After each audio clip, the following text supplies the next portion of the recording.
हमजाद, मैं बेसाख्ता चीख उठा। यही वो लम्हा था कि जब सांप का फन तेजी से मुझे डस लेने को झुका। उसी लम्हे के शायद 1000वें हिस्से में मुझे हमजाद नजर आया। उसने बिजली की सी तेजी के साथ सांप की गर्दन पकड़कर उसे उठा लिया और कमरे की दीवार पर जोर से दे मारा। एक इंसानी चीख मेरी समाज से टकराई। फिर मेरी आंखों ने एक अजीब मंजर देखा। मुझे शबू इंसानी जिस्म में उठता नजर आया। उसका बेहानक चेहरा मजीद बेहानक दिखाई दिया। उसका सबब शबू के सर से बहने वाला खून था जो उसके चेहरे पर फैला हुआ था। फिर इससे पहले कि हमजाद उस पर हमला करता, शबू के गिर्द चमकीला दूधिया हिसार कायम हो गया। उसी हिसार में जैसे शबू का जिस्म गायब होने लगा। होंठों ही होंठों में वो कोई शैतानी अमल पढ़ने में मसरूफ था। चंद ही लम्हे बाद चमकीला गुबार गोया रक्स करता हुआ फिजा में उठा और फिर नजरों से उजल हो गया। पेश आने वाले पुरसरार हौलनाक वाक़े का असर अब तक मेरे जहन पर था। मुझे एतराफ़ था कि इसी सबब मेरे जिस्म पर लर्जा तारी था। हमजाद ने करीब आकर मुझे अपनी गोश में समेट लिया। मेरे लिए ये बड़ा अजीब सा तजर्बा था। मैं जैसे खुद को अपनी आगोश में था। उससे ये हुआ कि फौरी तौर पर मेरी हालत संभल गई। हमजाद अलग हट गया। अब मेरी कुव्वत गोयाई बेहाल हो चुकी थी। क्या तुम मेरी तरफ से गाफिल हो गए थे? मैंने हमजाद से दरियाफ्त किया। नहीं, हमजाद ने जवाब दिया। मुझे बर वक्त पता चल गया था कि शबू सांप की जून अपनाकर आप तक पहुंच चुका है। और फिर तुमने देर क्यों की? मैं बोल उठा। मैं उसकी वापसी का रास्ता मसदूद कर रहा था। मुझे इल्म था कि अगर आपने खतरा महसूस किया तो मुझको तलब कर लेंगे। मैं चाहता था कि गुरु गोबंद के खास चेले की तरह शबू को भी घेर कर मौत के घाट उतार दूं। अभी मैं उस मकान के गिर्द पूरा हिसार नहीं खींच सका था कि आपने मुझे तलब कर लिया। शबू इसीलिए फरार हो गया। अगर तुम्हें तलब करने में मुझसे एक लम्हे की भी मजीद ताखीर हो जाती तो शायद जब शबू मुझे डस लेता फिर मेरा भी वही हश्र होता जो सरिता का हुआ। मुझे अंदाज़ा है और अब इस गलती का एहसास भी हो रहा है। मुझे पहले आपको बचाने की फिक्र करनी चाहिए थी।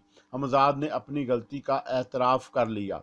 तुम तहफ़्फ़ुज़ की खातिर इस मकान के गिर्द हिसार क्यों नहीं खींच देते?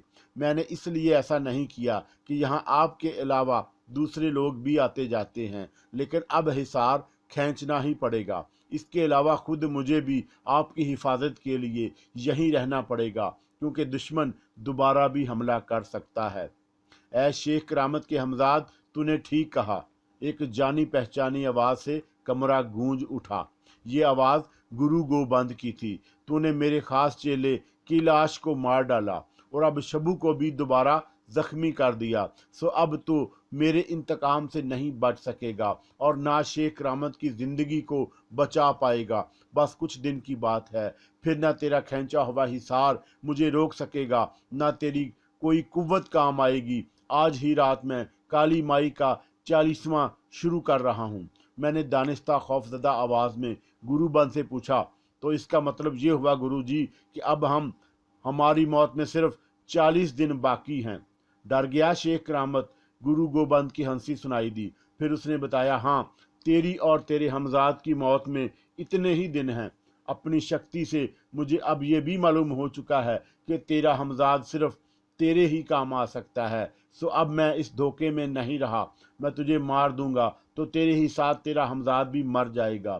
तू अब ना तो जी सकेगा ना तेरा हमजाद। शेख करामत, तू बहुत दिन जी लिया और अब तेरा खेल खत्म होने वाला है। मेरी शक्ति देखकर तुझसे सैकड़ों मील दूर होने के बावजूद तुझे मेरी आवाज़ सुनाई दे रही है।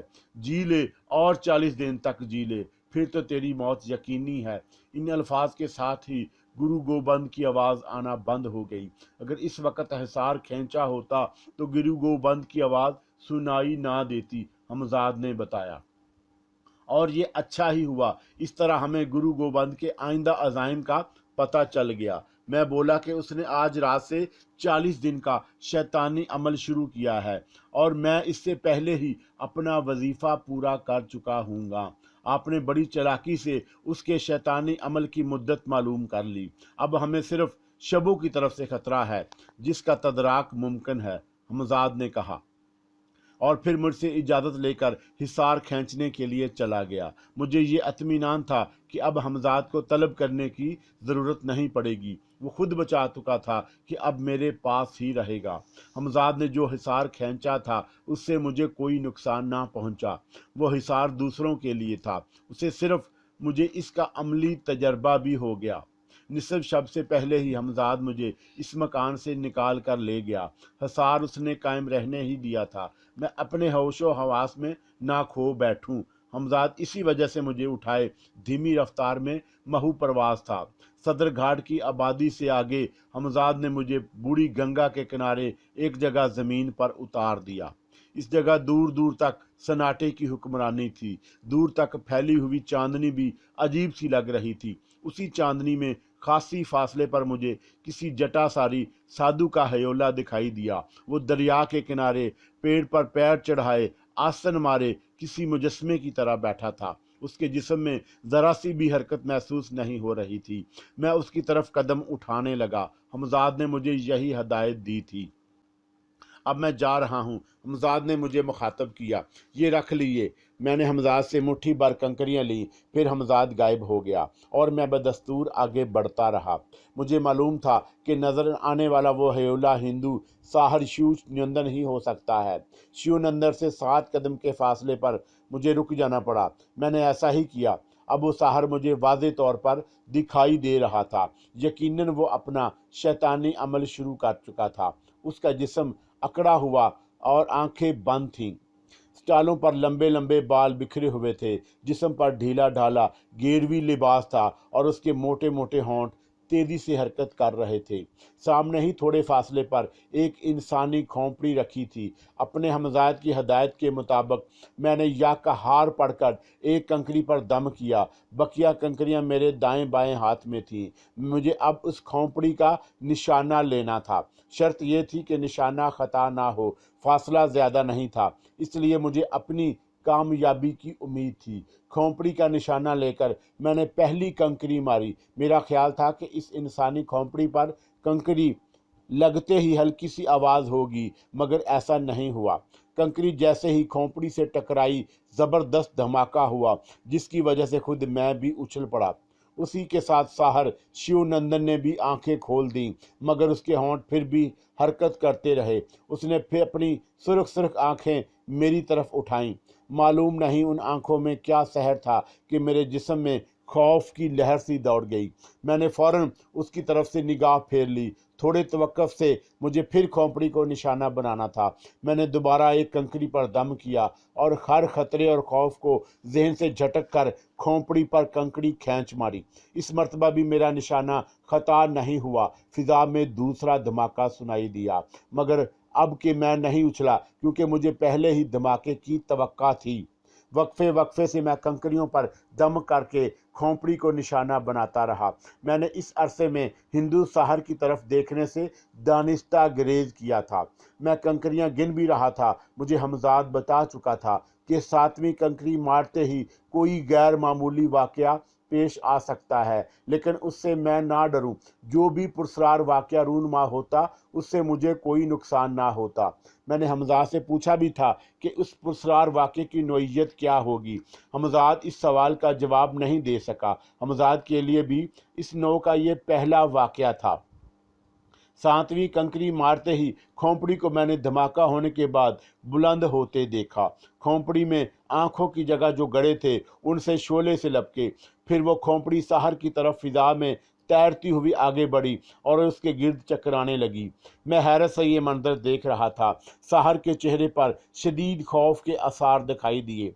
अचानक खोपड़ी से निकलते हुए शोलों की जुबानें लंबी हो गईं और हिंदू साहर उन शोलों की लपेट में आ गया। उसके लिबास में आग लग गई। वो शोलों में घिरा हुआ था, फिर भी वो अपनी जगह से ना उठा, ना शैतानी अमल पढ़ना तरक किया। मगर आखिर कब तक? उसके मुंह से चीखें निकलने लगीं और वह उठकर दरिया की जानब दौड़ा। खोपड़ी ने गोया उसका रास्ता रोक लिया। वो खोपड़ी से निकलते हुए शोलों की जिद से बचकर निकल जाना चाहता था, लेकिन नाकाम रहा। इसी कोशिश में वो ऊंधे मुंह जमीन पर गिरा। अब उसके बड़े बड़े बालों और दाढ़ी में भी आग लग चुकी थी। वो जमीन पर लौटते हुए चीखने लगा। खोपड़ी अब भी उसके ऊपर गर्दिश कर रही थी और शोले उसके जिस्म को चाट रहे थे। मुझे गोश्त जलने की बो वाज़े तौर पर महसूस हुई। आहर साखर की चीखें दम तोड़ गईं। उसका जलता हुआ जिस्म साकत हो गया। अब भी उसके जिस्म किसी सूखी लकड़ी की तरह जल रहा था। देखते ही देखते मुझे साहर के जिस्म की जगह राख का ढेर नजर आया। फिर खोपड़ी फिजा में तैरती हुई दरिया में जा गिरी। मैंने अपने करीब हमजाद को देखा। वो मुझसे मुखातब हुआ, खेल ख़त्म हो गया है, अब चलिए, मुबारक हो कि आप कामयाब रहे और मुझे कुछ भी नहीं करना पड़ा। क्या मतलब? मैंने हैरान होकर पूछा।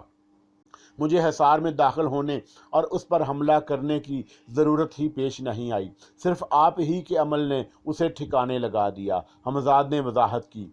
मुझे खुद भी पहले से इसका अंदाज़ा नहीं था। मुमकिन है कि वो अपना शैतानी अमल पढ़ना जारी रखता तो शायद ज़िंदा बच जाता, लेकिन शदीद तकलीफ़ व अज़ियत के सबब वो ऐसा ना कर सका। उसका अमल खुद उसी के लिए मौत का बायस बन गया।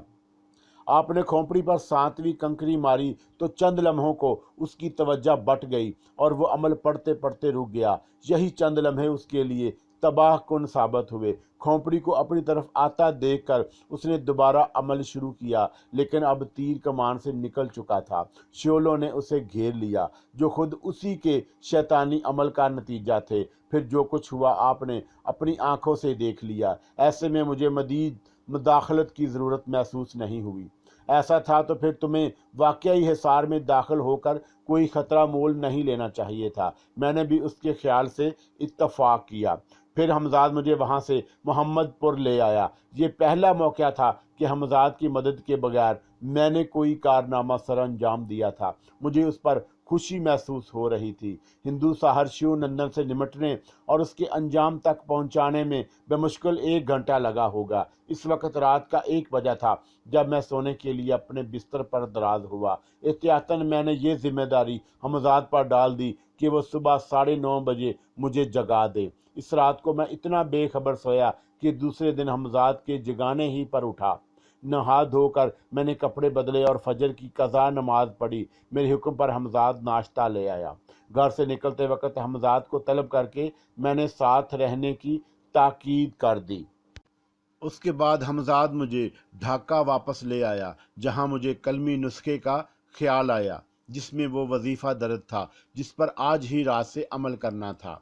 इम्तहान और आजमाइश का वक़्त आ चुका था। मुझे अपनी मुतालागाह की तरफ बढ़ते हुए वो दिन याद आने लगे जब पहली बार मैंने हमजाद का अमल किया था। कलमी नुस्खा अपनी जगह मौजूद था। उसकी मैंने जिल्दबंदी करा ली थी, फिर भी अवराक बहुत बोसीदा थे। मैं उसे एहतियात से निकाल कर ले आया। अपनी ख्वाबगाह में वापस आकर मैंने कलमी नुस्खे की वर्क गर्दानी शुरू कर दी। जल्द ही मैंने मतलूबा वजीफ़ा तलाश कर लिया। वजीफ़े के साथ ही फ़ारसी ज़बान में जो इबारत दर्ज थी मैं उसे पढ़ने लगा। उस वजीफ़े की मुद्दत 19 दिन ही थी। ये बात मुझे हमजाद भी बता चुका था।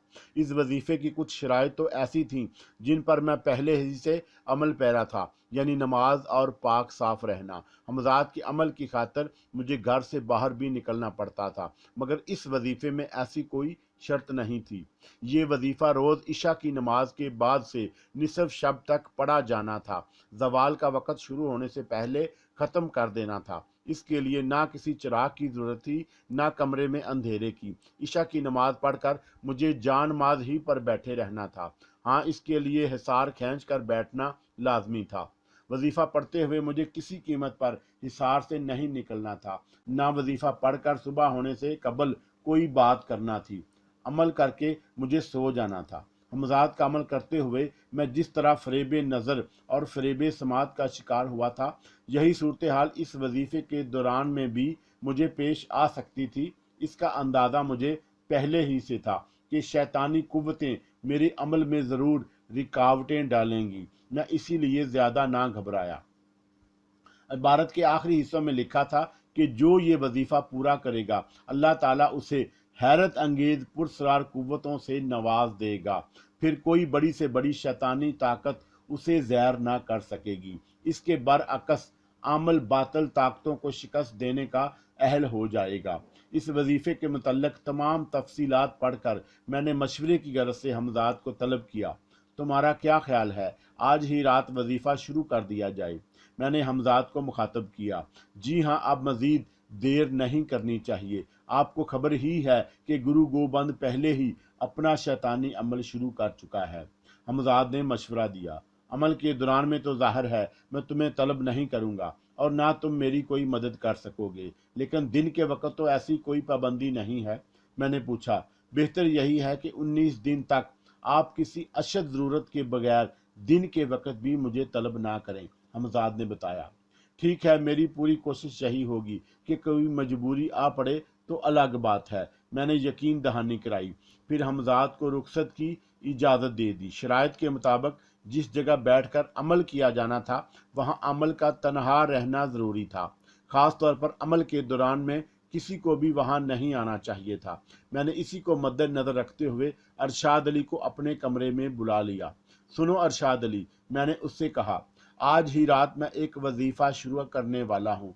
फिर जनाब? अरशाद अली कुछ खौफजदा सा हो गया। हाँ, क्यों, तुम क्यों डर गए? जनाब, पहले जब आपने वजीफ़ा पढ़ा था तो रोज़ एक नई मुसीबत खड़ी हो जाती थी, अब फिर कहीं ऐसा ही ना हो। अरशाद अली ने अपने खदशे का इजहार किया। तुम्हें फ़िक्रमंद होने की कोई ज़रूरत नहीं, तुम तो सिर्फ वो बातें तवज्जो से सुनो जो मैं करने वाला हूँ। मैं पुरसकून आवाज़ में बोला, पहली बात तो ये सुन लो कि इशा के बाद से सुबह होने तक किसी सूरत में तुम्हें मेरे कमरे में के अंदर कदम नहीं रखना, समझ गए? जी हाँ जनाब। अरशाद अली ने इकरार में सर हिलाया। बिल्कुल समझ गया। मुमकिन है मेरे कमरे से रात के वक़्त तुम्हें भयानक आवाज़ें आती सुनाई दें, इसके बावजूद तुम्हें अंदर नहीं आना। मैंने मज़ीद ताकीद की। ऐसा ही होगा जनाब, मैं आपके हुक्म पर अमल करूँगा। 19 दिन तक तुम मेरे लिए गोश्त वगैरह नहीं पकाओगे। मेरा गुजारा सिर्फ मामूली और सादा ग़िज़ा पर होगा। मैं सिर्फ दालें और सब्जियां खाऊंगा। मैंने अपने मुलाजम को वजीफ़े की एक और शर्त से आगाह किया, सुबह नाश्ते में भी अंडा वगैरह मुझे ना देना, मगर तुम पर कोई पाबंदी नहीं, तुम जो चाहो खा सकते हो। अरशाद अली कहने लगा, जनाब मैं 2 हांडियां पका के क्या करूँगा, जो आप खाएंगे मैं भी खा लिया करूँगा। तुम्हारी मर्जी, मेरी तरफ से तुम खाने पीने में आज़ाद हो। फिर मेरे कहने पर अरशाद अली चला गया। असर का वक़्त हो रहा था, मैं इसलिए वज़ू करने अपने कमरे से निकल आया। उसी रोज़ मगरिब की नमाज़ पढ़ने के बाद मैंने फिर कलमी नुस्खा निकाला और अरबी की वो इबारत याद करने लगा जो मुझे वजीफ़े के दौरान में पढ़नी थी। वो चंद कुरानी आयात ही थी जिन्हें हिफ्ज़ करने में मुझे कोई दुश्वारी पेश नहीं आई। हमजाद के अमल की तरह ये वजीफ़ा भी रहमानी ही था। अमल का वक़्त शुरू होने से पहले ही मैं ज़हनी तौर पर पूरी तरह तैयार था। अपने कमरे में दाखिल होकर मैंने दरवाज़ा भेड़ लिया। वजीफ़े की शराइत में ये शर्त भी शामिल थी कि जहाँ वजीफ़ा पढ़ा जाए दरवाज़ा मुतकफ़ल ना हो, ना चटखनी या कुंडी लगाई जाए। यही हुक्म कमरे में मौजूद खिड़कियों के लिए था। दरवाज़ा और खिड़कियाँ सिर्फ भेड़ी जा सकती थी। इसी ख्याल से मैंने नमाज़ पढ़ने के लिए खड़ा होने से पहले इन खिड़कियों को की चटखनियाँ खोल दी जो बंद थी। इशा की नमाज़ पढ़कर मुझे हिसार खींचना था और फिर इस हिसार से निसफ शब तक नहीं निकलना था। हिसार खींचते हुए मुझे जो अल्फाज अदा करने थे वो भी कलमी नुस्खे में दर्ज थे, वो भी मैंने पहले से याद कर लिए थे। आखिर इशा का वक़्त हो गया और मैं जानमाज़ बिछा कर नमाज़ पढ़ने खड़ा हो गया। नमाज़ पढ़कर मैंने अपने गिर्द हिसार खींचा और वजीफ़ा शुरू कर दिया। वजीफ़ा पढ़ते हुए मुझे अभी आधा घंटा गुजरा था कि मैंने खुद को अपनी ही चीखें सुनी, फिर गोया अपनी मदद के लिए पुकारने लगा। ज़रा देर को मुझे ख्याल आया कि कहीं मेरे हमजाद पर कोई आफताब तो नहीं पड़ गई। मेरी आवाज़ में भला कौन और मदद के लिए पुकार सकता था? उसकी आवाज़ मेरे सिवा किसी और के लिए सुन लेना मुमकिन भी नहीं था, जब तक कि वो खुद ही ये ना चाहता हो। चीखें और तेज़ आवाज़ें अब भी सुनाई दे रही थीं। मुझे दौड़ते हुए कदमों की आवाज़ें भी सुनाई देने लगीं। यूँ लग रहा था जैसे कोई इस तरफ दौड़ता चला आ रहा हो। ये सब फ़रेत समात है और कुछ नहीं, मैंने सोचा, और हर खौफ को अपने जहन से झटक कर बेदस्तूर वजीफ़ा पढ़ने में मसरूफ़ रहा। दौड़ते हुए कदमों की आवाज़ें मेरे कमरे से बाहर तक आकर रुक गईं। फिर ऐसा महसूस हुआ कि किसी ने धीरे से कमरे का दरवाज़ा खोला है। वजीफ़ा पढ़ते हुए किसी भी तरफ देखने की पाबंदी नहीं थी। मैंने इस राय से फ़ायदा उठा लिया। कमरे का दरवाज़ा दाएं जानब था। मुझे इस पर हैरत हुई कि वो महज मेरा फ़रेब समात नहीं था, कमरे का दरवाज़ा वाकई थोड़ा सा खुला हुआ था। दरवाजे में मुझे एक करीब सूरत शख्स खड़ा नजर आया। उसके हाथ में रिवाल्वर था और चेहरे पर हैरत के आसार थे। वो कमरे में दाखिल हो गया। उसके रिवाल्वर की नाल मेरी ही तरफ उठी हुई थी। स्याह रूह और स्याह इस शख्स कदम कदम मेरी तरफ बढ़ने लगा। वो मेरी नज़र का धोखा हो सकता है, मैंने ये सोचते हुए उस शख्स की तरफ से निगाह फेर ली। अरे वाह, ये तो बड़ा दिलेर मालूम होता है। एक भारी आवाज़ कमरे में गूंजी। उसे तो कोई परवाह नहीं मेरी। वो शख्स जैसे अपने आप से बातें कर रहा था। इसके अलावा घर में एक ही आदमी था जिसे मैंने बांध कर डाल दिया है। शायद वो इसका मुलाजम होगा। ये मुझे देख चुका है और पुलिस को भी मेरे बारे में बता सकता है। क्या करूं? यहाँ तो रात गुजारना मुश्किल ही लगती है। उसकी एक ही सूरत है कि मैं इसको भी बांध कर डाल दूं, मुंह में कपड़ा ठोंस दूं ताकि ये चीख और चिल्ला ना सके, वरना पुलिस इतर मतवज्जा हो जाएगी। और फिर अभी इस शख्स की बात अधूरी थी कि कमरा एक तेज चीख से गूंज उठा। बेइख्तियार मेरी निगाह उस तरफ उठ गई। मुझसे कुछ ही फासले पर वो शख्स जमीन पर पड़ा तड़प रहा था। फिर मैंने उसके जिस्म को साकत होते देखा। अगर वाकई वो कोई फरेबे नज़र नहीं था तो उसकी एक ही वजह मुमकिन थी। वो शख्स यकीनन हिसार की जिद में आ गया था, या तो बेहोश हो गया था या फिर मैं उससे ज़्यादा कुछ और ना सोच सका। अभी कुछ ही देर हुई थी कि नीचे से दरवाज़ा पीटे जाने की आवाज़ें आने लगी। दरवाज़ा खोल दो, पुलिस तुम्हें हुक्म देती है कि देर ना करो वरना दरवाज़ा तोड़ दिया जाएगा। किसी की तेज़ आवाज़ दूर से आती सुनाई दी। ज़ाहिर है कि मैं सुनी अनसुनी कर गया। मुझे ना तो वजीफ़ा तर्क करना था और ना अपने खींचे हुए हिसार से बाहर निकलना था। दो मरतबा मज़ीद बुलंद आवाज़ में दरवाज़ा खोलने के लिए गोया हुक्म दिया गया। फिर ज़ोर ज़ोर से दरवाज़ा धड़धड़ाया जाने लगा। हम दरवाज़ा तोड़ रहे हैं, आखिरी मरतबा गोया मुझे बताया गया। हकीकत में अगर वो मेरी समात का फ़रेब नहीं था तो भी मैं नीचे जाकर घर का दरवाज़ा खोलने से कासर था। मुझे याद आया कि जब मैं हमजाद का अमल कर रहा था तो पुलिस वालों ने मेरी ज़िंदगी अजीरन कर दी थी। अब फिर पहली ही रात से ये तमाशा शुरू हो गया। दरवाज़ा तोड़े जाने की आवाज़ें आती रहीं मगर मैं अपनी जगह से ना हिला। आखिर पुलिस वाले चाहते तो घर की दीवार फांद कर भी अंदर आ सकते थे, क्योंकि दीवारें बहुत ज़्यादा ऊंची नहीं थी। कोई एक पुलिस वाला दीवार पर किसी तरह चढ़कर सहन में कूद जाता और दरवाज़ा खोल देता, लेकिन उन्हें तो जैसे अपनी धमकी की जामा पहनाना था। ज़रा ही देर में बहुत ज़ोर की आवाज़ आई, जैसे घर का दरवाज़ा टूट कर गिरा हो। फिर मैंने बहुत से कौमों की चाप सुनी। सर नीचे तो कोई मालूम नहीं होता। किसी पुलिस वाले की आवाज़ नीचे से आई। मैं समझ गया कि पुलिस वाले मेरे घर में दाखिल हो चुके हैं। ऊपरी मंजिल पर रोशनी दिखाई दे रही है। एक और नई आवाज़ सुनाई दी, तो फिर ऊपर ही चलो, कहीं ऊपर जाने के लिए जीना ज़रूर होगा। लेकिन सर वो डाकू मसला है, तो क्या तुम्हारे पास हथियार नहीं है?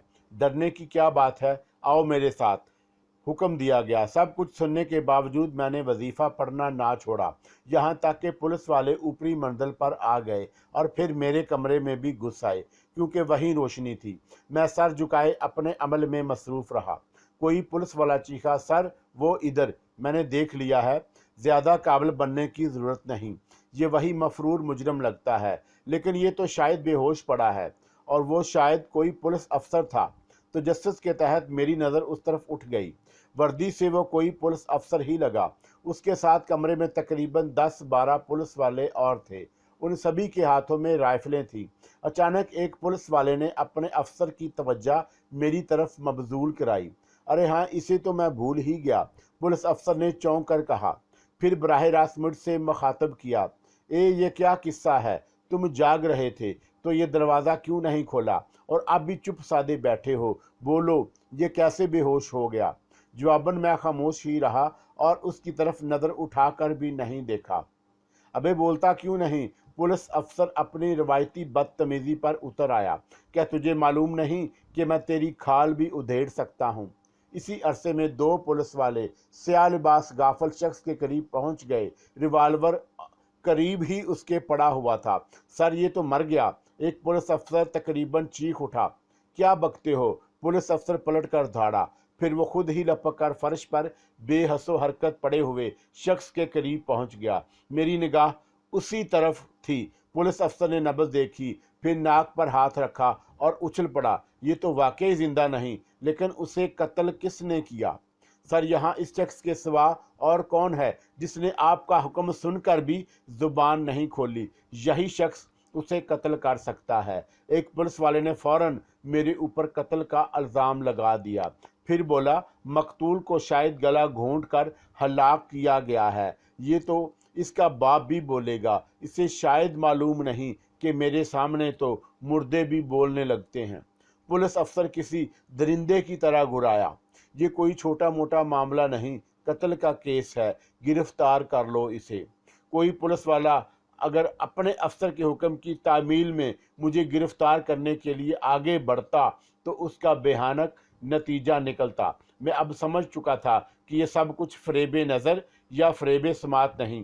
मैंने इसीलिए अपना वजीफ़ा जारी रखते हुए हाथ के इशारे से किसी को भी अपने करीब आने से मना किया। अच्छा, तो तुझे गिरफ्तार ना करें, यूं ही छोड़ दें? वाह बे वाह, बहुत चालाक दिखाई दे रहा है, पुलिस इंस्पेक्टर मुंह बिगाड़ कर बोला। फिर मैंने हाथ के इशारों से ये समझाने की बहुत कोशिश कर ली कि पुलिस वालों को मेरे करीब नहीं आना चाहिए, लेकिन मैं अपने मकसद में नाकाम रहा। ज़ाहिर है उसका नतीजा उन 2 पुलिस वालों के हक में बहुत हौलनाक साबित हुआ, जो अपने अफसर के हुक्म पर मुझे गिरफ्तार करने आगे बढ़े। मेरे करीब पहुंचने से पहले ही वो हिसार की जिद में आ गए। उनके मुंह से बड़ी बेहानक चीखें निकली और फिर चंद लम्हे तड़प कर वो भी साकत हो गए।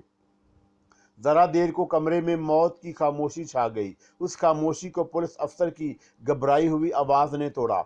मालूम होता है ये कोई जलाली वजीफा पढ़ रहा है। इसी की वजह से मफरूर मुजरम कादर भी मारा गया और वह सिपाही भी जिंदा ना बढ़ सके जो इसे गिरफ्तार करने आगे बढ़े थे। हमें अब यहाँ नहीं रुकना चाहिए, वरना क्या खबर किसी नई मुसीबत में गिरफ्तार हो जाएं। लाशें उठाओ और जल्दी करो। उसी वक्त स्याहपोश के जिस्म पे हरकत हुई और वो कराहने लगा। ये खुद मेरे लिए भी हैरत अंगेज बात थी कि एक मुर्दा किस तरह जिंदा हो सकता है। कमरे में मौजूद पुलिस वाले भी ये देखकर हैरान और परेशान से नजर आने लगे। स्याहपोश पुलिस अब कराहते हुए उठ रहा था। खबरदार, पुलिस अफसर जोर से बोला, भागने की कोशिश ना करना, पकड़ो इसे। पुलिस अफसर ने आखिरी अल्फाज अपने मातहत मसला सिपाहियों की तरफ देख कर अदा किए। स्याहपोश मफरूर मुजरम कादर को गिरफ्तार कर लिया गया। सर, क्या खबर कुछ देर में हमारे साथी भी इसी तरह जिंदा हो जाएं? एक सिपाही ने पुरउम्मीद लहजे में अपने अफसर को मुखातब किया। हो सकता है, खुदा करे कि ऐसा ही हो, वरना अफसराने बाला के सामने जवाब तलबी मुश्किल हो जाएगी। वैसे भी ये इलाका हमारे थाने की हदूद में नहीं आता। पुलिस अफसर ने कहा, हम तो इस खबीस कादर का ताकुब करते हुए यहाँ तक आ गए थे। वो ये कहते ही जाने क्यों चौंक उठा और फिर अजीब से लहजे में कादर से पूछा, तुम बताओ कैसे मर गए थे? मर गया था? कादर हैरत से बोला, मैं तो इस शख्स की तरफ बढ़ रहा था, इसे भी इसके मुलाजम की तरह बांध कर डाल दूं। मेरा मकसद ये था कि कहीं इस शख्स की चीखों पुकार तुम लोगों को इधर मतवज्जा ना कर दे। इसकी तरफ बढ़ते हुए अचानक मेरे जिस्म को शदीद झटका लगा, जैसे करंट लग गया हो। मैं दूर जा गिरा। फिर मुझे कुछ याद नहीं क्या हुआ। जब होश आया तो मुझे गिरफ्तार कर लिया गया। यहाँ इस अमल के अलावा और कौन कौन है? पुलिस अफसर ने कादर से सवाल किया। मेरा मतलब औरतों, बूढ़ों और बच्चों, कोई भी नहीं जनाब, कादर बताने लगा। यहाँ से कुछ फासले पर एक कमरे में सिर्फ एक शख्स का एक मुलाजम मुझे मिला। इसके मुतल्लक मैं आपको बता ही चुका हूँ। पुलिस अफसर अपने साथ कादर और 2 सिपाहियों को लेकर कमरे से निकल गया। मैंने सोचा कि ये अच्छा हुआ, बेचारा अरशाद अली मुसीबत से बच जाएगा। ज़रा देर में पुलिस इंस्पेक्टर अरशाद अली को भी मेरे ही कमरे में ले आया और उससे मेरे बारे में पूछगछ करने लगा। अरशाद अली ने मेरा नाम बताया और शदीद इस्तग़फ़ार पर यह भी कबूल कर लिया कि मैं कोई वजीफ़ा पढ़ रहा हूँ। इस दौरान मुझे अपने इस सवाल का जवाब भी मिल चुका था कि कादर दोबारा किस तरह जिंदा हो गया। मेरे नज़दीक उसकी एक ही वजह मुमकिन थी कि उसे सकता हो गया था, वो मरा नहीं होगा। अभी पुलिस इंस्पेक्टर ने बेहसो हरकत पड़े हुए सिपाहियों को उठाने का हुक्म दिया था कि उनका सकता भी टूट गया। मैंने कहा था ना सर कि ये दोनों भी जिंदा हो जाएंगे, देख लें। कि सिपाही का जुमला अभी पूरा नहीं हुआ था कि कमरे में किसी सांप की फुंकार गूंजी। फिर मैंने हिसार के बाहर एक बड़े स्याह नाग को फन गाड़े लहराते देखा और उसे पहचान गया। बदली हुई जून में वो शबू के सिवा कोई और नहीं हो सकता था। भागो, पुलिस इंस्पेक्टर ने सिपाहियों को हुक्म दिया और फिर सबसे पहले वही कमरे के दरवाजे की तरफ भागा। सिपाही कादर और मेरा मुलाजिम अरशाद अली भी गोया सर पर पैर रखकर भाग उठे। जाते जाते अरशाद अली ने ये अक्लमंदी की कि कमरे का दरवाजा भेड़ गया। शेख रामत, मैं तेरा अमल पूरा नहीं होने दूंगा। शबू ने शाम की जून बदल ली और खुद जाहिर हो गया। उसका बदहैबत मुझसे कुछ फासले पर मौजूद था। चांद की देवी ने मुझे बड़ी शक्ति दान की है और अब मैं तुझे अपनी शक्ति का चमकदार दिखाता हूँ। शबू ये कहकर जोर से हंसा। उसी के साथ शबू के गिर्द चमकीला हिसार कायम हो गया। फिर उसकी सुर्ख आंखों से मुझे शोले टपकते दिखाई दिए। वो शोले जब मेरे खींचे हुए हिसार से टकराए तो जोरदार कड़ाके की आवाज आई, यूं जैसे बिजली के नंगे तार आपस में टकरा गए हों। तेज रोशनी में मेरी पलकें झपक गईं। शबू किसी दरिंदे की तरह गुर्राया, अच्छा तो तू इस तरह नहीं मानेगा। तो वो ये कहते ही पलटा। शोले फिर उसकी आंखों से निकले और मेरे कमरे में आग लग गई। मेरा बिस्तर, मसहरी, पर्दे, गर्द के कमरे में मौजूद हर शय जलने लगी। अचानक शबू मेरी नज़रों से उजल हो गया। आग के शोले बढ़ते हुए हिसार तक पहुंच गए। उनकी हिद्दत से मेरा सारा जिस्म पसीने में भीग गया और धुएं से मेरा दम घुटने लगा। फिर भी मैं वजीफा पढ़ता रहा। मालूम नहीं किसने फायर ब्रिगेड वालों को खबर दी। मैंने घंटियां बजने की आवाज़ सुनी। आग बुझाने वाले अमले ने जल्द ही भड़कते शोलों पर काबू पा लिया, वरना शायद मेरा पूरा घर जलकर खाक हो जाता और शायद इर्द गिर्द के मकानात भी आग की लपेट में आ जाते। फायर ब्रिगेड वाले आग बुझाकर हैरत से मुझे देख रहे थे, क्योंकि मेरा कमरा पानी के सबब गोया सैलाब का नमूना पेश कर रहा था, लेकिन पानी का एक कतरा भी हिसार के अंदर दाखिल नहीं हुआ। मैं बदस्तूर वजीफ़ा पढ़ने में मसरूफ़ था। ये कोई अल्लाह वाले बुजुर्ग मालूम होते हैं। बंगला ज़ुबान में किसी ने अपने ख्याल का अजहार किया, वरना हरगिज़ ना बचते और जलकर मर चुके होते। देखते नहीं कि वो जहाँ बैठे हैं वहाँ तक पानी भी नहीं पहुँच रहा, बल्कि दायरे की सूरत में चारों तरफ रुका हुआ है। कोई और बोला, हमें इनकी इबादत में खलाल नहीं डालना चाहिए, आओ चलो यहीं से। फिर वो सब चले गए। अब वजीफे का ख़त्म होने में सिर्फ चंद मिनट बाकी रह गए थे। मैंने कलाई पर बंधी हुई घड़ी में वक़्त देखा और जैसे ही ज़वाल का वक़्त हुआ वजीफ़ा पढ़ना छोड़ दिया। मैंने उठते हुए ख्वाबगाह पर एक नज़र डाली। उसका दरवाज़ा तक सलामत नहीं रहा था। मुझे कलमी नुस्खे का ख्याल आया और मेरा दिल धक से रह गया। कलमी नुस्खे को मैंने अपने बिस्तर पर तकिए के नीचे रख दिया था। अब वहाँ बिस्तर था, न तकिया और न मसहरी। सब कुछ जलकर खाक हो गया था। इस पर मुझे बहुत रंज हुआ। काश मैं उसे अपनी मताला गाह में वापस रख आया होता। वो कलमी नुस्खा मेरे लिए अनमोल था। उसी की वजह से मेरी ज़िंदगी बदल गई थी। मगर अब क्या हो सकता था? सब्र के सिवा चारा भी क्या था? वजीफे की एक शर्त के मुताबिक मुझे सुबह होने तक किसी से बात नहीं करना थी। अब मेरे लिए मसला ये था कि कहाँ सोऊं। मैंने जान माज लपेटी और अपने गिरद हिसार कायम को उठाने के लिए मखसूस अल्फाज का विर्द किया। हिसार उठते ही चारों तरफ का रुका हुआ पानी वहां तक भी आ गया जहां चंद लम्हे पहले जानमाज पर बैठा हुआ मैं वजीफे पढ़ रहा था। मैं पंचा उठाए हुए वहां से निकल आया और सोचा अब तो सुबह होने ही से कुछ तदराक मुमकिन है। मेरे कमरे के करीब ही एक और कमरा था। मैं उसमें दाखिल होने के लिए दरवाज़ा खोल रहा था कि मेरा मुलाजिम सामने से लपकता हुआ करीब आ गया। जनाब, अब क्या होगा? ये तो बहुत बड़ा नुकसान हो गया। घर का सदर दरवाज़ा भी टूटा पड़ा है। कोई चोर डाकू घर में घुस आया तो क्या होगा? अरशाद अली की बात सुनकर मैं कुछ नहीं बोला और होंठों पर उंगली रख के उसे खामोश रहने का इशारा किया। वो हैरत से मेरा मुंह तकने लगा। इशारा ही से मैंने उसे जाने का हुक्म दिया। वो हैरान हैरान सा लौट गया। मैं कमरे का दरवाज़ा खोलकर अंदर पहुंचा और लाइट जला दी। उस कमरे में 2 मसहरियाँ मौजूद थीं। पलटकर मैंने कमरे का दरवाज़ा बंद किया और उसी वक़्त कमरा एक भयानक कहके से गूंज उठा। चंद ही कदम के फासले पर मुझे शैतान सूरत शबू खड़ा हुआ नजर आया।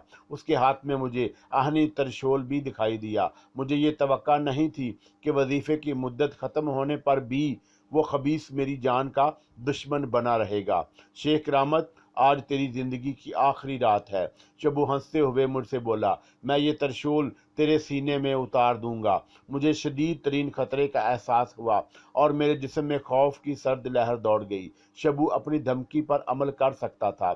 उसे ऐसा करने से भला कौन रोक सकता था। ये सोचते हुए मुझे अपने हमजाद का ख्याल आया। अमल का वतन ख़त्म हो चुका था। अब हमजाद को तलब करना मेरे लिए मुमकिन था, मगर इसकी नौबत नहीं आई। शबू ने जैसे ही तरशोल तान कर मेरी तरफ झपटा, मेरा हमजाद तलब किए बगैर ही हाजिर हो गया। उसने शबू के हाथ से तरशोल छीन लिया। शबू ने फौरन उसके हमले से बचने की खातर जून बदल ली। आज तो बचकर नहीं जा सकेगा शबू, मैं तेरा तरशोल छीन चुका हूँ। तू खुद भी अच्छी तरह इसका मतलब जानता है। हमजाद ने शबू को मुखातब किया, जो अब एक सांप की हैबत इख्तियार कर चुका था। अब तू अपने गिर्द चमकीला हसार कायम नहीं कर सकता और ना इस घर की हदूद से निकल कर फरार हो सकता है। उसी लम्हे सांप फुंकारता मारता हुआ तेजी से एक तरफ रेंगने लगा। हमजाद ने लपक कर उसी के आहनी तरशूल से उसके टुकड़े टुकड़े कर दिए। उसी के साथ शबू का इंसानी जिस्म ज़ाहिर हो गया। उसकी गर्दन एक तरफ कटी पड़ी थी और जिस्म बाकिया हिस्से भी कटे हुए इधर उधर बिखरे हुए थे। फर्श पर खून बह रहा था। मैं उसकी लाश ठिकाने लगाकर आता हूँ। हमजाद ने मुझसे मुखातब हुआ, मुबारक हो कि आपका एक दुश्मन आज मारा गया। मेरे जहन में मुतअद्दिद सवाल थे, मगर फिलहाल मैं चुप ही रहा। हमजाद ने शबू की लाश के टुकड़े समेटे और गायब हो गया। चंद ही लम्हों बाद वापस आकर उसने खून आलूद फर्श भी साफ कर दिया। तो मैंने पहला सवाल किया, तुम तलब किए बगैर किस तरह आ गए? इसलिए कि शबू को आपको कत्ल कर देता तो मैं भी जिंदा ना बचता। हमजाद ने जवाब दिया, मैं आप ही का तो अक्स लतीफ़ हूँ। वजीफ़ा पहले ही आप ख़त्म कर चुके थे। अब तुम आ ही गए हो तो कुछ काम और कर जाओ। मेरी ख्वाबगाह को साफ करके दोबारा असली हालत में ले आओ। इस गल के अलावा घर का दरवाज़ा जो टूट चुका है उसे भी। मैं समझ गया कि आप क्या चाहते हैं, लेकिन एक बात शायद भूल गए। आज सुबह से पहले आपको किसी से भी कलाम नहीं करना था। हमजाद बोल उठा। फिर अब क्या होगा? मैंने घबरा कर पूछा। सिर्फ ये होगा कि कल रात से आपको दोबारा अमल शुरू करना पड़ेगा। और हमजाद कुछ कहते कहते रुक गया। और क्या? मैंने दरियाफत किया। आपसे एक भयानक गलती हो चुकी है। हमजाद ने बताया, हर गलती की सज़ा इंसान को भुगतनी ही पड़ती है। की सूरत में आपको सुबह होने से पहले बोलना नहीं चाहिए था। वजीफ़ा पूरा होने से पहले मैं आपको नहीं बता सकता कि वो सज़ा क्या है। फिर मेरे इसरार के बावजूद हमजाद ने सज़ा के बारे में कुछ नहीं बताया। मैंने अलबत्ता एक बात ज़रूर महसूस की कि वो इंतहाई मलूल था। उसका सबब भी वो बयान ना कर सका। मजबूरन मैं खामोश हो गया। हमजाद ने मेरे हुक्म की तामील में देर नहीं की और मैं वापस अपनी ख्वाबगाह में आ गया। मेरे लिए यह कोई हैरानी की बात नहीं थी कि ख्वाबगाह में पहले ही की तरह नज़र आ रही थी, क्योंकि मैं हमजाद की हैरत अंगेज कुव्वतों से वाकफ था। आज रात को जो कुछ हुआ उसमें एक खुशगवार पहलू भी है। हमजाद ने कहा, शबू की मौत के बाद अब आपके अमल में मुदाखलत करने वाला कोई नहीं रहा। सिर्फ फ़रेब नज़र और समाज के धोखे में आप नहीं आ सकते। ये मैं अच्छी तरह जानता हूँ। आपके लिए कोई ये नई बात नहीं। और गुरु गोबंद, क्या वो इस अरसे में खामोश बैठा रहेगा? क्या वो मुझ पर वार नहीं करेगा? मैंने मालूम किया वो 40 दिन के लिए अपना शैतानी अमल पूरा करने की गरज से हिसार खींच कर बैठ चुका है। इस दौरान में वो अपने मंदिर की हदूद से नहीं निकल सकता। हमजाद बोला। मैं ये सुनकर मुतमिन हो गया। हमजाद को भी मैंने रुखसत की इजाज़त दे दी, लेकिन एक बेकली सी रही। इसकी वजह नामालूम सज़ा का खौफ ही था। मुझे उस रात मुश्किल से नींद आई। दूसरे दिन सुबह अरशाद अली ने जब सब कुछ जूं के तूं देखा तो हैरान परेशान सा मेरे सामने आ खड़ा हुआ। मुझे मालूम है अरशाद अली कि तुम किस बात पर हैरत ज़दा हो रहे हो। गुज़श्ता रात जो कुछ हुआ उसे भूल जाओ। मैं तुम्हें जो हदायत दी हैं बस उन्हीं पर अमल करो। बेहतर, बहुत बेहतर जनाब। अरशाद अली ये कहकर मेरे लिए नाश्ता लेने चला गया। मेरे हमदाद ने जो कुछ कहा था कतई दुरुस्त निकला। अमल के दौरान में कोई भी रुकावट नहीं आई। फरेब नज़र और फरेब समात के सिवा कोई गैर मामूली वाक़या पेश नहीं आया और मैंने अमल पूरा कर लिया। 19 दिन गुजर चुके थे और वह 20वां दिन था जब हमदाद मुझे चालगाम से कलकत्ते ले गया। मैं अब हकली के किनारे उस कदीम मंदिर के सामने खड़ा था जहां मेरा दुश्मन गुरु गोबंद मौजूद था। हमदाद ने मुझसे कहा कि जब तक गुरु गोबंद अपने अंजाम को नहीं पहुंच जाता वो मुझे मुतवक्का सज़ा के बारे में कुछ नहीं बता सकेगा। आपको तन्हा इस मंदिर में दाखिल होना है। गुरु गोबंद का अब कोई शैतानी हमला आप पर कारगर नहीं होगा। हमजाद बोला, उसे ख़त्म करने के लिए मुझे क्या तदबीर आजमाना होगी? मैंने दरियाफ़त किया, आपको वो आयात तो याद ही होंगी जो अमल के दौरान में पड़ी थी। जैसे ही गुरु गोबंद आपके मुकाबल आए उस पर यही आयात पढ़कर दम कर दें, उसे ख़त्म होने में इंशाअल्लाह ज़्यादा देर नहीं लगेगी। हमजाद मुझे बताने लगा, आप ही की तरह अरसा दराज से गुरु गोबंद भी गैर फितरी तौर पर जिंदा है। उसके जिस्म की तबी उम्र कभी की ख़त्म हो चुकी है। अब वो सिर्फ अपनी पुरस्रार शैतानी कुव्वतों के बल पर जिंदा है।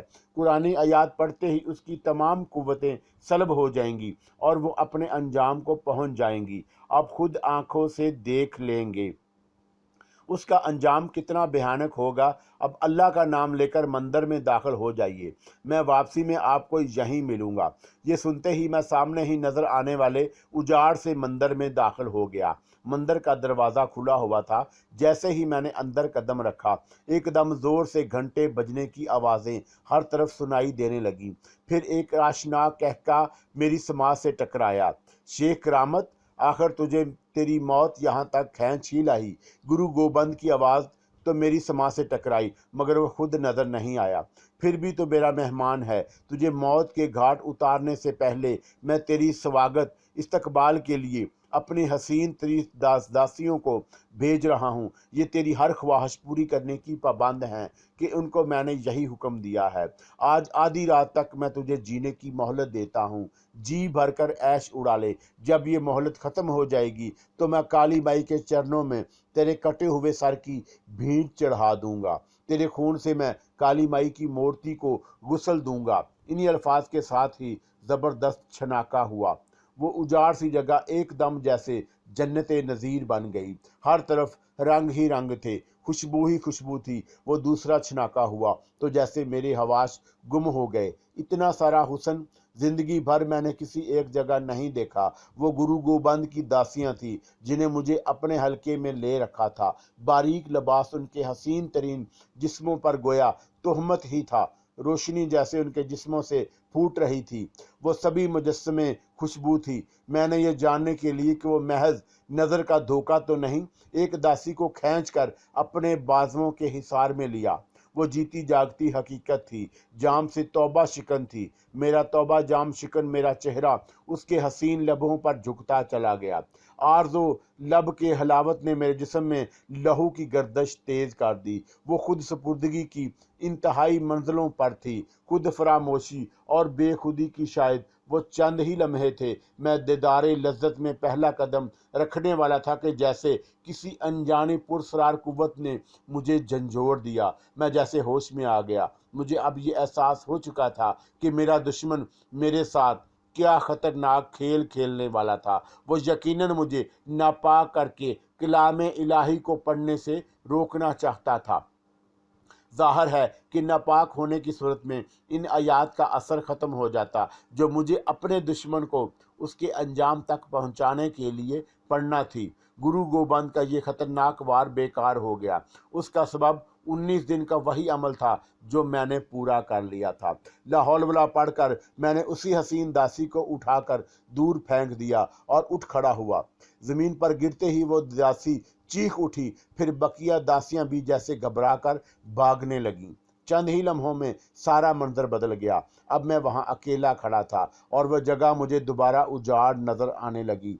अचानक सामने से गुरु गोबंद आता दिखाई दिया और उसने मुझे मुखातब किया, शेख रामत, मेरे पहले वार से तो बच गया, लेकिन अब नाग देवता तुझे जिंदा नहीं छोड़ेगा। वो मुझसे कुछ फासले पर रुक गया, फिर उसने अपना एक हाथ बुलंद किया। दूसरे ही लम्हे मुझे एक स्याह नाग उसकी कलाई से लिपटा हुआ नजर आया। उसने होंठों ही होंठों में कुछ पड़ा और अपना हाथ मेरी तरफ बढ़ा दिया। उसके हाथ से लिपटा हुआ सांप जैसे उड़ता हुआ मेरी तरफ आया, मगर मुझ तक ना पहुंच सका। वो आधा फासला तय करते ही धब से जमीन पर गिरा और तड़प कर साकत हो गया। गुरु गोबंद ने हैरत से सांप की तरफ देखा, फिर मुझे। उसके चेहरे पर खौफ की परछाइयां नजर आईं। वो एकदम पलट कर भागा। किसी अनजानी ताकत ने मुझे उसके ताक़ुब में जाने पर उकसाया और मैं भी दौड़ने लगा। मंदिर अंदर से नीम तारीख था, फिर भी मुझे कुछ फासले पर गुरु गोबंद भागता हुआ नजर आया। एक तंग सी जगह जाकर वो रास्ता खत्म हो गया। सामने एक चबूतरे पर काली माई की बड़ी सी भयानक मूर्ति रखी थी। गुरु गोबंद उस मूर्ति के सामने सजदा रेज था। मेरे कदम उसके अकब में रुके तो वो उछल कर खड़ा हो गया। मैं उस वक़्त तक आयात पढ़ना शुरू कर चुका था। मैंने अपने दुश्मन को भी कुछ पढ़ते देखा, मगर परवाह नहीं की। मुझे यकीन था कि उसका कोई शैतानी हरबा कारगर नहीं हो सकता। वो बिल्कुल मेरे सामने खड़ा था। मैंने आयात पढ़ते ही उस पर दम कर दिया। उसके मुंह से एक बड़ी बेहानक चीख निकली। उसके बाद मेरी आंखों ने बड़ा हौलनाक मंजर देखा। गुरु गोबंद के जिस्म का गोश्त जैसे पानी की तरह बहकर उसकी कदमों में ढेर होने लगा। जरा सी देर में सिर्फ हड्डियों का एक ढांचा मेरे सामने खड़ा था। हड्डियों के कड़कड़ाने और जोड़ टूटने की आवाज आई। देखते ही देखते वो ढांचा भी टूटकर किसी खिलौने की तरह बिखर गया। गुरु गोबंद अपने अंजाम को पहुंच चुका था। मैं अपने दुश्मन को खत्म करके पलट रहा था कि जाने किधर से गुरु गोबंद की हसीन दासियां निकलकर मेरे रास्ते में आ गईं। हमें भी अपने साथ ले चलो कि हमें इस राक्षस शैतान से आज़ादी दिलाई है।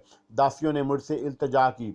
उसकी एक शर्त है कि तुम्हें मुसलमान होना पड़ेगा। मैं बोला, और तुमसे सिर्फ 4 को अपने साथ ले जाऊंगा। मेरी आंखों में जैसे कोई ख्वाब जाग उठा। हम सब तुम्हारी खातर मुसलमान होने को तैयार हैं, उन्होंने यक ज़बान होकर कहा। मेरे लिए इन चांद के टुकड़ों में से 4 का इंतखाब करना एक कड़ी आजमाइश थी। फिर मैंने किसी न किसी तरह ये मरहला तय कर ही लिया। क्या तुम हमें अपने कनीज़े बनाकर भी साथ नहीं रख सकते? बकियां दासियां बोलीं, शर्त यही है कि तुम्हें हिंदू धर्म छोड़कर इस्लाम को अपनाना पड़ेगा। उन्होंने मेरी ये शर्त मान ली। मैंने उन्हें कलमा पढ़ाकर दायरा इस्लाम में दाखिल कर लिया। उनके जिस्मों पर मौजूद लिबास सत्तर पोशी का मुतहम्मल नहीं था, सो वो मेरे हुक्म पर मंदिर ही की हदूद में मौजूद अपनी कोठड़ियों तक जाकर लिबास तब्दील कर आईं। उनकी कुल तादाद 7 थी। 4 को मैंने अपने अक़द में लेने का फ़ैसला कर लिया। बकिया 3 खुद ही कनीज़ें बनकर मेरी हर खिदमत पर आमादा थी। मैं उन्हें साथ लिए मंदिर से निकल आया तो हमजाद ने मुझे हैरत से देखा। हम सबको चानगाम ले चलो, मैंने हमजाद को हुक्म दिया। इसके लिए हमजाद ने हमें होशो हवास से बेगाना कर दिया। फिर हमें उसी वक्त होश आया जब चानगाम पहुंच चुके थे। मेरे अहमा पर हमजाद ने उसी रोज़ एक बड़ी कोठी खरीद ली। मैं उन सभी के साथ नई कोठी में मुंतकिल हो गया। अरशाद अली भी मेरे साथ था। ये नई कोठी बेहतरीन सामान और आराइश से मुज़य्यन थी। ये वही कोठी थी शमीम नवीद जहाँ तुम इस वक्त भी बैठे हो और मैं बिस्तरे मर्ग पर पड़ा हुआ हूँ। हाँ तो सुनो, इन 4 को अपने अक़द में लेने से पहले मैंने पूछा कि वो कब और किस तरह गुरु गोबंद तक पहुँची, तो एक नया उक़दा खुला। उन सब को बचपन ही में गुरु गोबंद ने हिंदुस्तान के मुख्तलिफ इलाकों से अगवा किया था और परवरिश की थी। मेरे लिए ये बात भी हैरान कुन थी कि गुरु गोबंद उनके फितरी तकाजे पूरे करने का अहल नहीं था। वो 7 अब तक कवारी थी। गुरु गोबंद का मामला सिर्फ लज्जत दीद की हद तक था। उसे इन दासियों का मामूली लमस भी पिघला देता था। अपने माजी के मुतल्लक उनमें से किसी को भी कुछ खबर नहीं थी, ना आसूदगी की वजह से और ना फितरी तकाजे ना पूरे होने के सबब। वो गुरु गोबंद से इंतहाई नफरत करती थीं। हुस्न के इस खजाने को पाकर जैसे मैं भूल ही गया। उनमें से 4 के साथ मैंने निकाह पढ़वा लिया और फिर जैसे रंगो निशात में डूब गया। जिन 3 दासियों को मैंने कनीज़ों की हैसियत से कबूल किया था, उनके हकूक भी अदा किए। यूं वो भी ना आसूदा ना रहीं और खुश हो गईं। अभी तक मुझे ये होश नहीं आया कि हमजाद से इस गलती की सज़ा के बारे में पूछ सकता, जो मुझसे अमल पढ़ने के पहले ही रात सरजद हो चुकी थी। इस वाक़े को अब 5 साल का तवील अरसा गुजर चुका था। एक रोज़ हमजाद ही ने मुझे मौके सज़ा की याद दिलाई कराई। मैंने उन 5 बरसों के दौरान में 7 बेटों का बाप बन चुका था। अब आपके इस जिस्म की तबी उम्र पूरी होने में सिर्फ 8 दिन बाकी रह गए हैं। हमजाद ने इंतहाई अफजुर्दा आवाज़ में मुझसे ये खबर दी। तो क्या फिर मुझे ये जिस्म तब्दील करना पड़ेगा? मैंने फिक्रमंदी से सवाल किया। नहीं, अब आप ये जिस्म नहीं बदल सकते। उस गलती की यही सज़ा है जो आपसे 5 साल पहले अमल पढ़ते हुए सरजद हुई थी। नहीं, मैं तकरीबन चीख उठा। मेरी चीखने से हकीकतें नहीं बदलती, खुद मेरा वजूद भी तो आप ही के साथ फना हो जाएगा कि मैं आपका हमजाद हूँ। वो दुख भरे लहजे में बोला, जो पैदा हुआ है उसे एक दिन नापीद होना है। शमीम नवीद, हर ज़ीरी को मौत का जायका चखना है। मैंने अब इस हकीकत को तस्लीम कर लिया है। हुक्म इलाही से भला किसे इनकार की मजाल है। आज मेरी ज़िंदगी का आखिरी दिन है। अब सूरज गुरूब होने में थोड़ी ही देर रह गई है। अपनी 4 चहेती बीवियों, कनीज़ों और 7 बेटों के लिए मैं इतनी दौलत छोड़कर जा रहा हूँ कि मेरी औलाद कई पुश्तों तक खुशोहाल ज़िंदगी गुजार सकती है। शमीम नवीद, मैं मरते हुए अफसुर्दा नहीं हूँ। जो ख्वाब कभी मैंने देखा था, मुझे उसकी ताबीर अपनी औलाद की शक्ल में मिल चुकी है। मैंने खुद को आने वाली नस्लों में महफूज कर लिया है। अब तुम जाओ शमीम नवीद, मेरी पुरसरार सरगुज़श्त अब ख़त्म हो गई है। मैं अब अपनी 4 बीवियों और कनीज़ों को भी इस हकीकत से आगाह कर देना चाहता हूँ कि इस दुनिया फ़ानी से रुखसत होने वाला हूँ। खुदा हाफ़िज़ शमीम नवीद, हमेशा के लिए खुदा हाफ़िज़। खुदा हाफ़िज़ मेरे दोस्तों, आप सबको भी खुदा हाफ़िज़। Come and fly away with me. Come and fly away with me. Come and fly away with me. Come and fly away.